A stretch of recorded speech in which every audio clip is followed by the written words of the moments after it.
Hi, this is Krishna Iyer with the Iyer think tank in Delray Beach. Today we are doing a short podcast. I find it rather alarming, the U.S. government's program. I mean, this administration is, a dangerous group of people. They're a dangerous group of neo-Nazis. We have to, all bond together and understand the dangers of a fascist group of, fundamentalist racists, angry racists of the U.S. government. Today I'm going to be talking about two things, witch doctors and psychiatrists. The Mind Game, it's a book by E. Fuller Torrey. It's called The Mind Game, Witchdoctors and Psychiatrists. And then this is a second book. This is the book I'm actually going to be talking about today, but I'm going to put the names and the headings of the books in the description section. I advise you actually buy them. I advise they're about $10 to $15, but it'll save you, if you are an immigrant, a lot of hassle, as the U.S. government does some dangerous things to immigrants, as they have done over and over again, because they are neo-Nazi gangsters, Christian witchcraft practicing gangsters. They want to exorcise immigrants of their mental health issues. They want to exorcise them with medication. That's the Christian ritual for which you remove the devil from an individual's mind. This is all documented. This this exorcism of mental health problems is all documented in past experiences. In this book, in Mr. Torrey's book, he goes through the exorcism of Pope Innocent VIII, who issued a papal bull in 1484 in support of witch hunting. And two Jesuit theologians wrote the notorious Malleus Maleficarium, a bird book of witch hunting, which not only tells you how to recognize various witches by their color, call, and behavior, but also prescribes the best torture to confirm identification in each case. The Greek idea that people acting irrationally were sick was supplanted by the theological idea that they were possessed. The religious streams received further reinforcement from the control of leprosy in the late Middle Ages. Another moral scapegoat was needed to take the place of leper, and madmen possessed by devils offered a suitable substitute. So that is the basis for which American psychiatry practices. It is a fraud profession. It is a fraud. Even Mr. Torrey alludes to the fact that everyone who thinks psychiatrists are frauds needs this book.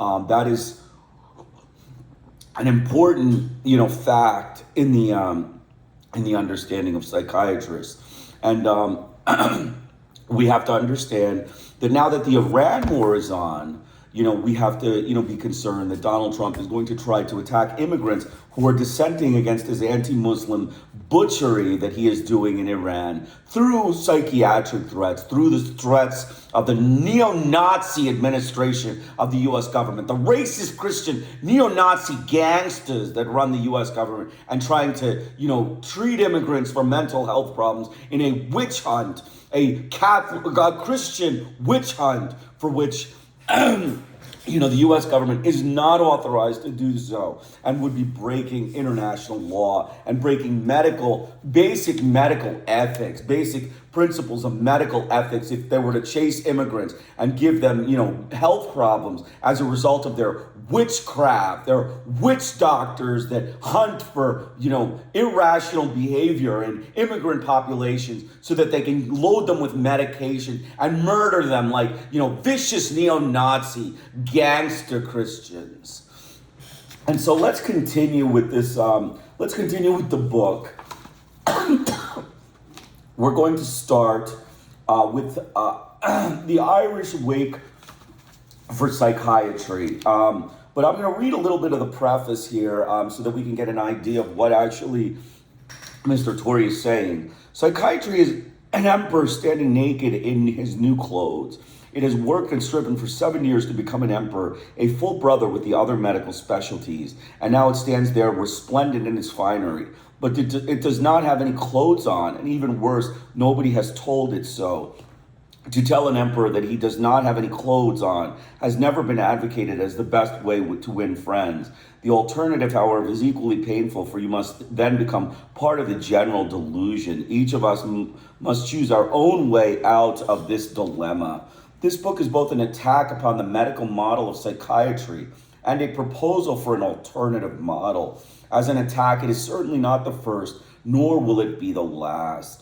Criticism of the medical model has come from within the psychiatric profession and from without. Saz, Lane, Foucault, Leifer, Coles, Albee, Fromm, Ryan, Sarbin, Sheff, Goffman, and many others have attacked it, though not all for the same reasons. Occasionally, such attacks imply that the medical model has been purposely perpetrated on an unsuspecting public by psychiatrists as a means of repression and social control. Such allegations I explicitly disavow. The medical model was an honest and humanitarian attempt to solve the problems of deviant human behavior. That it has not turned out to be very good solution should not direct from its original intent.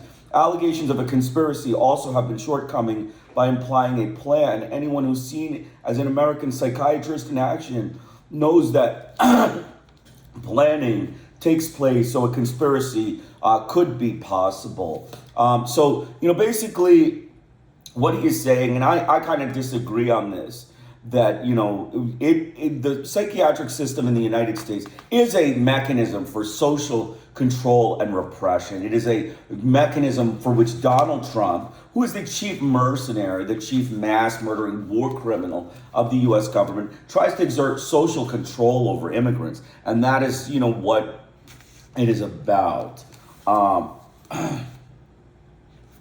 So let's continue with the Irish wake on psychiatry. The Irish wake. Psychiatry is dying. This seems ironic in view of the fact that more people than ever are going to more psychiatrists than ever. But it is dying nevertheless, slowly being suffocated by the stethoscope that it has worn around its neck.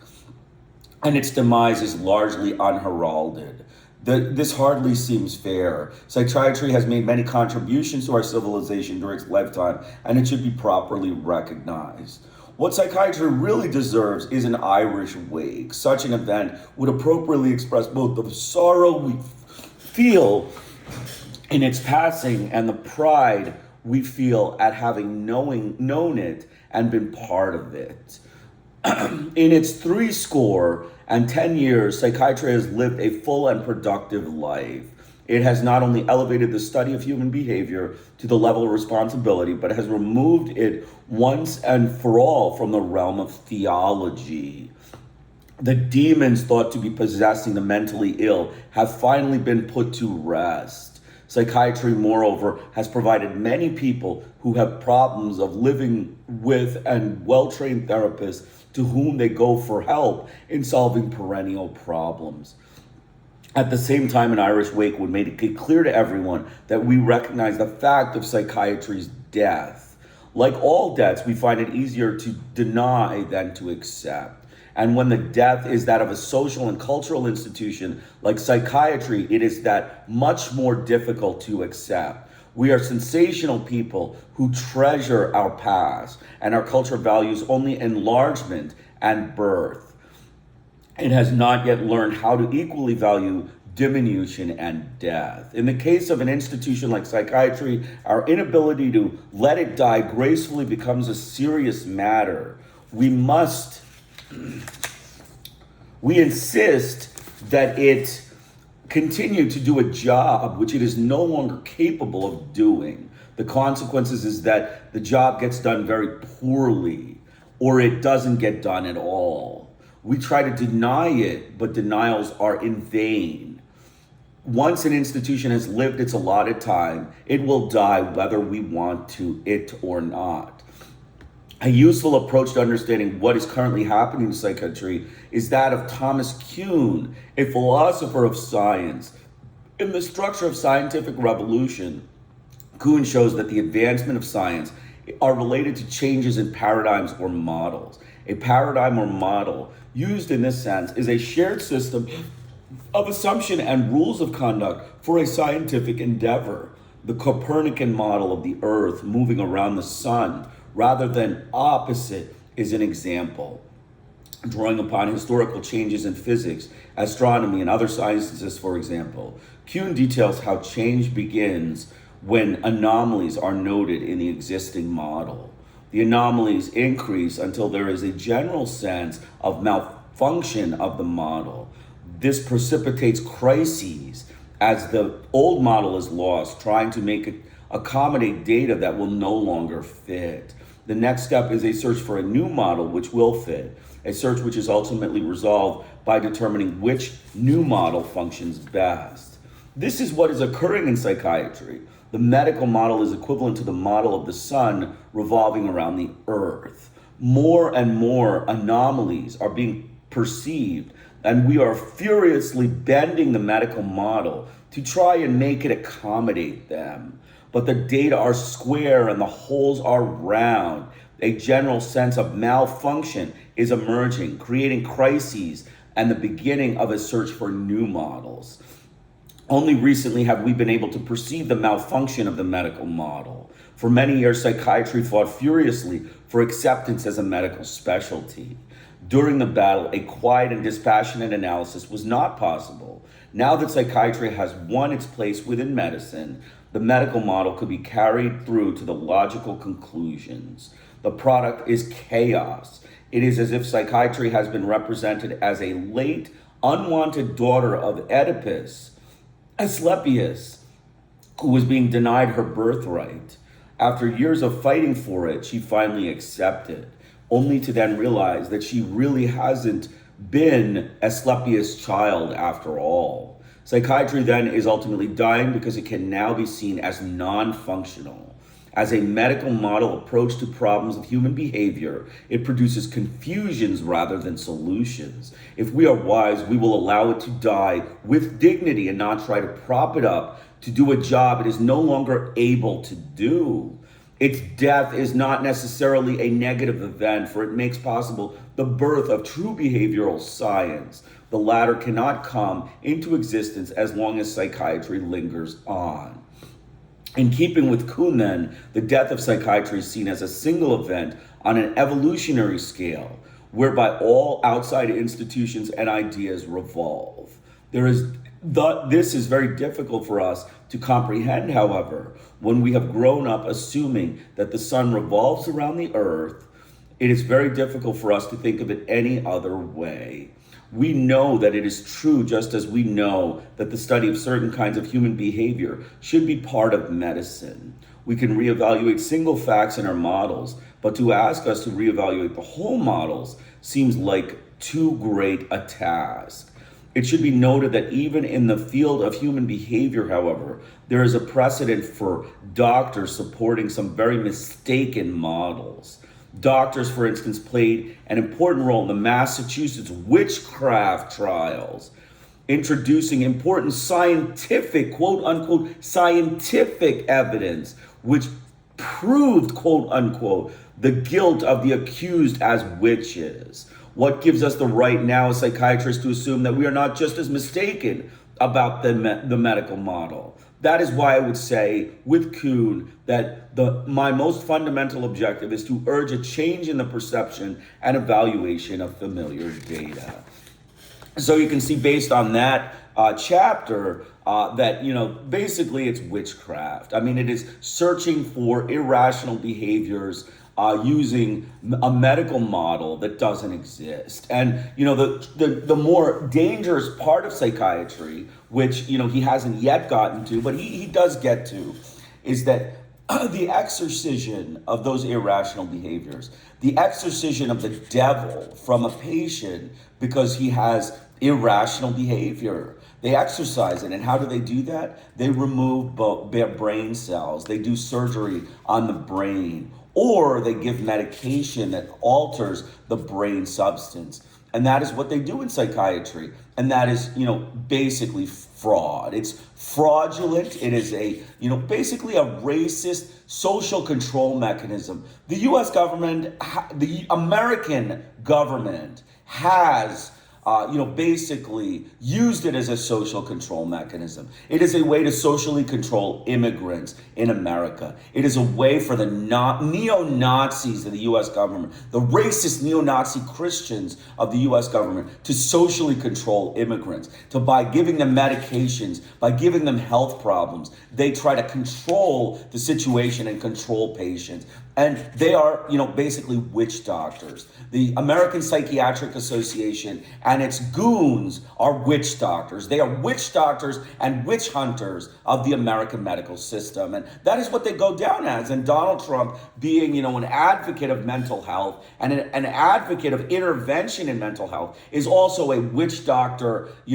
provider. He is a witch doctor helper. He funnels money into the witch doctors, and the witch doctors, wrongfully treat patients and wrongfully issue medications and basically give medications that aren't effective and basically harm the patient and cause them all sorts of medical problems. So it is a social control mechanism. It is a mechanism of racist oppression by the neo-Nazi American Christian gangsters of the U.S. government, the same ones that are mass murdering in Iran today, and the ones who want to use this medical system, this psychiatric, witch doctors, to, medicate people who are dissenting against the war and saying the war is not fair and the war is not just and it is a crime of aggression. Disagreement does not allow fascists to, shove down the throat social oppression on the basis of medications. That is not the way democracy works. The way democracy works is discussion, deliberation, and acceptance that you are in the wrong when you are asking for things that you are not allowed to ask for. And Donald Trump, the neo-Nazi racist Christian gangster, is asking for things he is not allowed to ask for, like fascism, like racism, like, the ability to control populations of immigrants so that they need to take medication for the sake of, irrational behavior or irrational viewpoints about American, meddling in the Middle East, and American, meddling in Vietnam, Laos, and Cambodia, and American meddling in China, and American meddling all across the world. These viewpoints are, legal viewpoints. These are appropriate democratic viewpoints, but he believes they are irrational viewpoints that need to be treated with witchcraft doctors, just like the Massachusetts witchcraft doctors that, created witches and, treated them for witchery. So let us continue. An historical model, origins of a medical model. Psychiatry, as we know, it did not, like Minerva, spring fully grown from the head of Jupiter. Rather, it is the logical outgrowth of a historical trend which culminated late in the 19th century in the categorization of traditional behavior under the medical model of disease. At the time, the categorization appeared to be both logical and correct. From the vantage point of the present, however, we can see that it was a mistake. It is not easy to examine the history of psychiatry in an objective way. Most of the accounts are written by physicians with the assumption of a medical model as truth. The history is chosen and synthesized to show how everything leads up to the contemporary physician psychiatrist treating irrational behavior as mental illness, and he has treating in quotes. And he has illness in quotes as well. So it's, quote, treating mental illness, quote. In order to do this, the physician authors have often have to bend facts beyond credibility. But even after all their efforts, the facts remain embarrassingly unmalleable.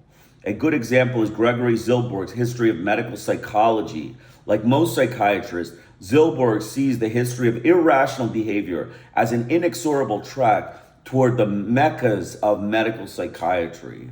Psychiatry, almost from the moment it was delivered from the womb of medicine in the days of Hippocrates, was kidnapped and brought up in the strange home of theology, that's Christian Science, and the flowery multicolored gardens of abstract philosophy. Zilberg then tries to justify in over 500 pages his assumption that medicine is indeed the mother. In the end, however, he seems disquieted about what he has turned up. One of the most conspicuous features of psychiatric history is that it is totally different from medical history. Psychiatry still lags behind medicine as to the certainty of its task, the sphere of its activity, and the methods to be pursued. General medicine, in the narrow sense of the word, never had to ask itself what disease is. It always knew what it means to be ill, for both the patient and the doctor knew what the pain and other forms of physical suffering were. Psychiatry never had such a clear criteria of illness. Only a very small proportion of mentally ill show any suffering. Very few, if any, are aware that their suffering is caused by a mental illness. Medicine had less differences with the medieval barbers who practiced surgery than it has today with psychiatry. The history of 24 centuries of medicine shows clearly that there has always been a strong and deep-seated antagonism between medicine and psychiatry. So basically, medicine has less differences with the medieval barbers who practice surgery than it has with psychiatry. So basically what he's saying is that psychiatry is so barbarous and so, off base that even the medieval barbers that practice surgery, the ones that used to do all kinds of, crazy surgeries, were more close to medicine than psychiatry is today. With what happens when the history of irrational behavior is reviewed without assuming a medical model as truth. First, we see the explanation for such behavior being channeled into three broad streams: the religious, the medical, and the psychological. The first two are older and wider. The third, newer, narrower, but more rapid. The first two fuse at their source, as in the physician priests of Mesopotamia, and have run quietly parallel or tried to dominate the other at different periods over the centuries. The medical stream finally prevailed permanently in the 19th century. Then we went on to absorb the smaller and newer stream of psychology. The medical stream dates back at least to the Greek theories of humors. Irrational behavior of various kinds was attributed to an imbalance of the humors. Depression, for instance, was due to excessive bile. Another medical explanation was that of a displaced organ, as in explaining hysteria by a wandering uterus. These were the early beginnings of the medical model that has come to dominate our thinking about irrational behavior. The idea that for every distorted thought, there is a distorted molecule is just a more sophisticated extension of this model. The person behaving irrationally is sick, quote unquote sick, just as surely as a gallstone causes pain. Simultaneously, the religious stream was being used to explain irrational behavior. People were thought to act irrationally because they were possessed by devils or demons. During the Middle Ages, the stream became dominant and maintained its ascendancy for over 1,000 years. It reached the culmination in the witch hunts. The witch hunts, staunchly supported by the church. Pope Innocent VIII issued a papal bull in 1484 in support of witch hunting. And two Jesuit theologians wrote the notorious Malleus Maleficarium, the bird book of witch hunting, which not only tells you how to recognize the various witches by their color, call, and behavior, but also prescribes the best torture to confirm identification in each case. The Greek idea that people are actually irrationally very sick was supplanted by the theological idea that they were possessed. The religious stream received further reinforcement from the control of leprosy in the late Middle Ages. Another moral scapegoat was intended to take place of the leper, and madmen possessed by devils offered a suitable substitute. From the early Renaissance onward, the medical stream slowly regarded dominance as an explanation of irrational behavior. At Giel, Belgium, the word sick room was written over the annex to the church where possessed people were coming to be cured in the 13th century. A major step was the beginning of confinement of such persons. Although at first this was done as part of a general confinement of the poor and criminal, it soon developed a medical rationale. The ships of fools came to anchor, and they were called hospitals. From the end of the 18th century, the medical certificate became almost obligatory for the confinement of madmen. Simultaneously, religious explanations of irrational behavior ebbed. The era of mistake. We move into the 19th century, the era of mistake. This is the century when the psychological stream emerged to challenge the medical and religious streams, only to be absorbed by the former when the challenge was barely uttered. The first striking fact to notice about this era is that medicine had never been stronger. This is the century of rationalism and positivism, the belief that man was governed by natural laws and that all these laws could be elucidated through science. It was the era of Darwin, allowing man in his place alongside other species fixed there by laws of natural selection. Freud himself acknowledged a strong attraction to Darwin's theories, for they held out hopes as an extraordinary advance in our understanding of the world. In medicine, the major advances were in microbiology and surgery, both reinforcing the role of patient as a passive receptacle for organism stones and growths. Virchow, Pasteur, Lister, and Semmelweis in the 1850s and 1860s began the trend. Then when Koch demonstrated that bacteria caused anthrax in 1876, a period began which was to bring new discoveries of bacteria and other organisms almost monthly to the next 25 years. There was every reason to believe that bacteria would explain everything wrong with man, including the occasionally irrational behavior. Further support for such thoughts came from three most common non-surgical diseases of the era: syphilis, tuberculosis, and typhoid. Each sometimes produced irrational thinking or behavior in those it afflicted. Other such thinking or behavior, it was reasoned, must be caused by other diseases.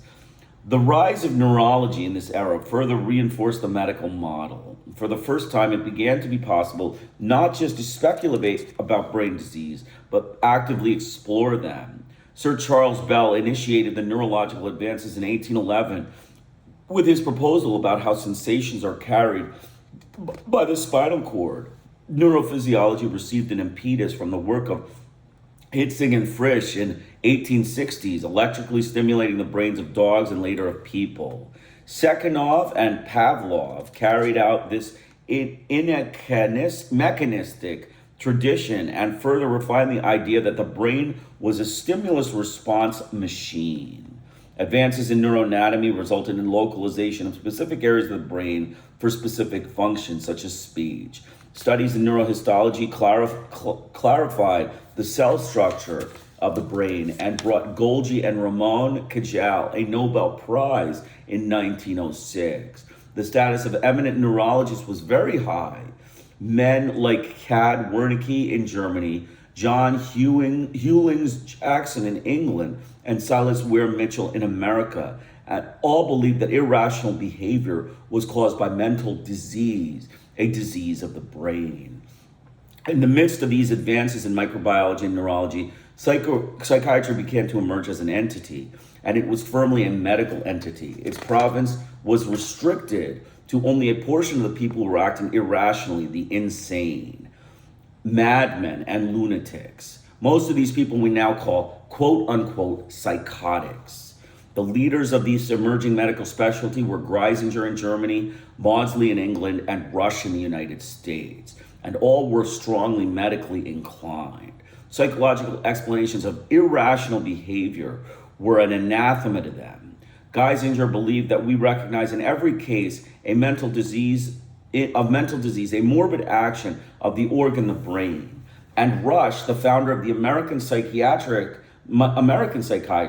used the spinning chair as his main therapeutic tool to counteract congested blood in the brain. In my intended publication upon madness, I hope to satisfy you that the disease is arterial and that without morbid action in the blood vessels of the brain, no form of disease can exist. Virtually all these early psychiatrists agreed that masturbation because of its adverse effects on the human body, was a major cause of insanity.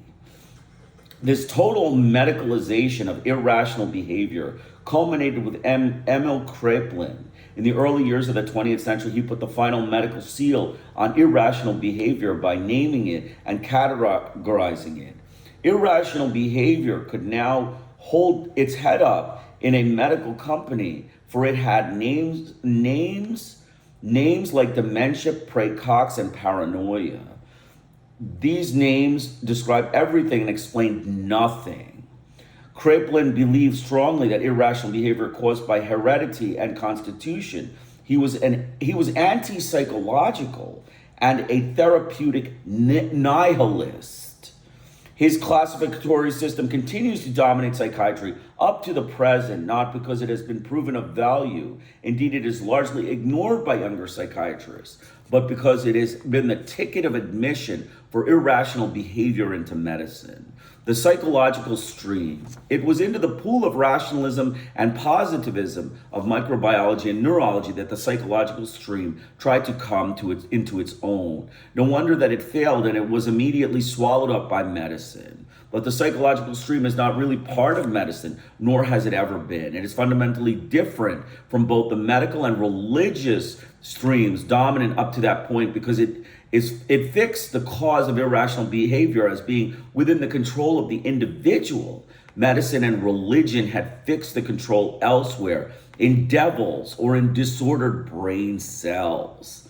But the psychological view looked to man. Franz Alexander aptly sums up the difficulty in arriving at this view historically. It appears indeed that man has a deep disinclination to understand the disturbances of his behavior in terms of psychology. He undoubtedly shuns the responsibility which results from such understanding and is ready to blame the spirits, the devil, or even mystical fluids of his body for abnormal behavior, instead of recognizing that it is the result of his own feeling strivings and inner conflicts. The psychological stream did not arise de novo in the 19th century. Its roots stretch back to the Greek tradition of rational psychology, the belief that reason will enable a person to overcome error and irrational behavior. New behavior in the system was thought to be brought about by admonitions and exhortations. Through the ages, small contributions of the psychological stream continued to appear, but they were always overshadowed by the other dominant traditions. John Weyer, a 16th century physician, advocated seeing witches as poor, miserable, old, deteriorated, melancholic women rather than as possessed by demons. He even used techniques similar to modern psychotherapy, but his contribution is so unusual that it simply provides a relief against which to observe the dominant picture of this period. Another contribution to the stream was the work of Pinel and Tuke. Through their emphasis on the humanness of madmen, they focused on the person himself. When they cut the chains and freed the insane, they were not only liberating them so that medicine could claim them as patients, but also allowing irrational behavior to be seen as human action by human beings. This was an important precedent for psychology. Franz Mesmer, the father of hypnotism, was another contributor to the psychological stream. He believed that his powers were due to magnetic fluid, so he was actually in the mechanistic medical tradition. However, the net effect of his contribution was to advance the psychological approach considerably. He was the first to appreciate the qualities of the person doing magnetizing. By the 19th century, textbooks on magnetism included a chapter on personality of the magnetizer and his professional ethics, quote unquote, professional ethics. Nor did Mesmer believe it was necessary to be a physician to be a good magnetizer. The golden age of magnetism in the first half of the 19th century produced a dual concept of conscious and unconscious exploration of the psychological dimensions of the mind and the realization that one person could help another change his irrational behavior. Magnetism exerted a powerful influence on the thought of literature in the 19th century. Schopenhauer said that from a philosophical point of view, animal magnetism is the most momentous discovery ever made. And it was from the writers and philosophers of the period that the psychological stream received the greatest impetus. Nietzsche, Herbert, Fechner, Stendhal, Shaw, and Ibsen all wrote insightful accounts of the human motivation and behavior. Dostoevsky's brilliant psychological descriptions of madness stand in sharp contrast to Kraplin's sterile attempts to pigeonhole the same behavior in medical terms. One of the very few physicians to contribute anything to the psychological view of man was William James, and his contribution came only as he moved away from medicine and into philosophy. One other development at the end of the 19th century gave brief hope that the psychological stream might achieve maturity as an independent model for viewing man's behavior. In France, two new schools of psychiatry were emerging, a Salpetre school and a Charcot and a Nancy school under Bernheim.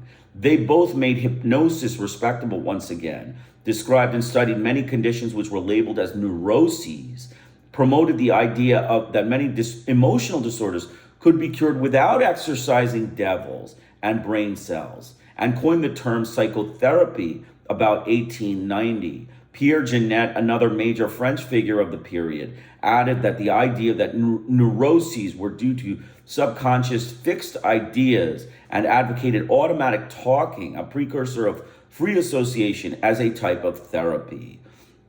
These men were within the medical tradition, but clearly stood as sharp contrast to the mainstream of medicine of their time. They strained the model, but they were not to prevail. So basically, that is, a summary of the first couple chapters. There's a little more in the first chapter of the second chapter. It's, Freud, and we'll get to that, on my next podcast. I'm going to do these every day so that I can, do one medical podcast because, we have, kind of a dangerous group of neo-Nazis in the government. But my take on this is, like he says, psychiatry is about exorcising devils. It's about treating the irrational when, it's not a sickness. There are many cultural variations to irrationality. There are many different ways of looking at irrationality. And the American medical system, the psychiatric system, looks at it in a cookie cutter, racist, gangster Christian way, where they see it as, a madman, an insane person, some sort of person possessed by a devil. That is the basis on which they do their psychiatric analysis and their psychiatric symptomatology. That is how they see patients. They see them as, either possessed by the devil or not needing anything. And that is, the wrong thing, because medication is their basis of treatment if you're possessed by the devil in America. If you're one of the, the immigrants that is possessed by the devil, according to the psychiatrist that sees you, he will prescribe you medication that isn't warranted. And that'll cause major health problems for you and toxicities. And, what he says in this book is very clear. That psychiatry is about talk therapy. It is about psychotherapy. These medications are not needed for any psychiatric illness. In fact, they should be, scrapped. In my opinion, and I think in his opinion, and many psychiatrists' opinion, medicines for psychiatric illness, for psychoses, for neuroses, and all of those things should be scrapped. They should be scrapped. There is no need to have them. This can be handled with psychotherapy, or this can be handled with incarceration if someone, causes murder, or someone causes, all sorts of, criminal activities. It can be handled by, simple criminal incarceration. So it's either talk therapy, in his opinion, in Torrey's opinion, and many other psychiatrists' opinion, it's either talk therapy or criminal imprisonment for, murder or some sort of criminal offense that an individual commits. So, that's basically it. I mean, we can't treat, witch doctors should not be treating patients with exorcisms of, humors, of chemicals in the brain. We should not be having medicines that, we don't know what they do and how their side effects are, to treat patients that we're not sure what they have, or even if they have a problem, whether, it's just irrational. What constitutes quote unquote irrational behavior? There's nothing that's, given in stone. There's nothing, written in stone that irrational behavior. Someone who does deviant behavior, someone who maybe, steals a car or, shoots someone, that's deviant behavior, but that's obvious. But psychiatry has branched out much more than that. Psychiatry these days treats many outpatients with medications and with therapies that are not needed for patients that don't have real mental health issues and just have, social differences from the mainstream. They are socially different than the mainstream, and they get treated with medication because of the, racist Christian neo-Nazi gangsters of the U.S. government and the American Psychiatric Association. So I strongly urge all immigrants, when you're, faced with, threats by the U.S. government and threats by, Donald Trump or anyone around, that you're not allowed to talk, you're not allowed to dissent against this Iran war, you're not allowed to speak about things. I suggest you listen to the podcast about psychiatry and be more and more attuned to the way the U.S. government can come, can attack you, but then you have a response. You say that these are not things that are treated with medicine. These are things that are treated with talk therapy. So yeah, I'll go to talk therapy. I'll talk to a counselor. That'll be fine. That'll be perfectly fine. And that's how you answer it. These things do not require, medical administration for the sake of, witchcraft. These are witch doctors. Psychiatrists are witch doctors. It's called the mind game. Witch doctors or psychiatrists. And, who's better? There's a podcast, which I'm going to put the link, I'm going to put the names of these books in the discussion section. So if you want to purchase them, I strongly urge you purchase them. They're good to read. They're very easy reads. And they do highlight a lot of the, ridiculousness, the hysteria of the U.S., psychiatric system, and how it, is really just witchcraft. It's witchcraft. It's sorcery. It's kind of like, trying to exorcise a devil from a person because he has irrational behavior. These are all Christian ideas that, don't belong in medicine. But, the American Psychiatric Association cozies up to Christian psychiatry. They cozy up to exorcism of immigrants because for them, it doesn't matter. They're not, facing the exorcism. It's the immigrant that is. So, stick it to the immigrants, have the social control mechanism of the psychiatric, profession, to control them, and oppress them so that they can't, work or they can't do their job or they're, basically crippled from being able to be normal people. So, I advise everyone to, go out and purchase the books that I recommend, and we'll talk about them day to day. I'll go through a few pages, maybe a chapter, depending on how much time I have. And, hopefully you'll get something out of it and you'll know how to protect yourself, because this all plays into, Donald Trump's Iran war and his racist gangster neo-Nazis of the U.S. government that are anti-Muslim butchers of Christianity. And, I hope that you can understand that, the anti-Muslim butchers, the neo-Nazi racist American butchers of the U.S. government, need to, be at notice that psychiatry is not, legally, internationally, an international control mechanism for social oppression. It is an actual science, which is talk therapy, which is therapy of, normal social differences between people. It is not a means of exorcising the devil from an immigrant or someone who is, an ethnic that the U.S. government doesn't want on their soil. It is only a way to talk therapy and, help a patient, with his maybe social differences than the normal people. So I hope you enjoy it. Please give me any comments that you have in the discussion section. I hope to hear any comments that you have. That would be very helpful. Krishna Iyer with the Iyer Think Tank in Delray Beach. Have a great day.